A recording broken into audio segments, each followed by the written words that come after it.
నదులను సముద్రములను దాటినట్లు కల వస్తే శుభమే జరుగుతుంది. సముద్రపు ఒడ్డు అలల మధ్యన ఉన్నట్లు కనిపిస్తే కష్టాలు కలుగుతాయి. నదులు, సముద్రములు, చెరువులు, కోణాలను మొదలగునవి కనిపిస్తే తలచిన కార్యములను నెరవేరే దేహం సౌఖ్యం కలుగుతుంది. మురికి నీరు కనబడితే అనుకున్న పనులను నెరవేరవు, ఆరోగ్యం చెడుతుంది. అదే మురికి నీరు తాగినట్లు కలగన్నచో చేనుల సాలలో ఉంటే బయటికి వస్తారు. అదే బ్రాహ్మణుడు కనిపిస్తే ధ్యానం చేస్తారు, ధనము లభించును. అనారోగ్యం గల వారికి ఆరోగ్యం కలుగుతుంది. నీటిలో తిరగటం వలన కాళ్ళకి పాచి పట్టినట్లు కలగన్న ధనము లభిస్తుంది. వర్షములు కురిసినట్లు వరదలు వచ్చినట్లు కలగన్న దేశపు రోగాలు సంప్రదితము అవుతాయి. అదే వరదలు తగ్గినట్లు కలగన్న కష్టాలు తీరుతాయి.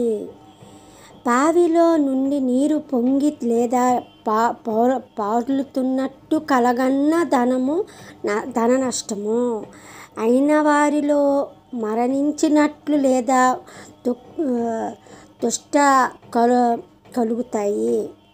దురదృష్టం కలుగుతాయి.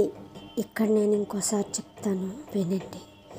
బావిలో నుండి నీరు పొంగి లేదా పొర్లుతున్నట్లు కలగన్న ధనము నష్టము అయిన వారిలోని మరణించడం లేదా దురదృష్టం కలుగుతాయి. ఈ కళను స్త్రీలకి కనిపిస్తే వైధల్యం లేదా భర్తకి కష్టాలు, ఆపదలు కలుగుతాయి. బావిలో నుంచి నీరు తోడుతున్నట్లు కలగన్న ఐశ్వర్యం, వివాహ ప్రాప్తి కలుగును.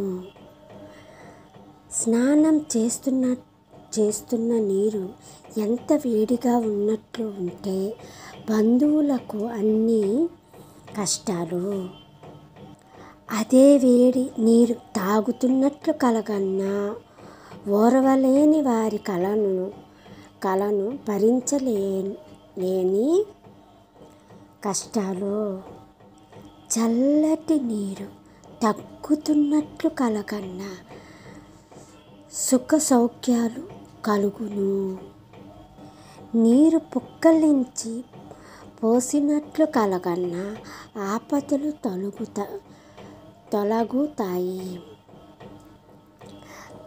త్రాగమని పరులు తమ చెంబుతో మంచినీరు ఇస్తే సంతానము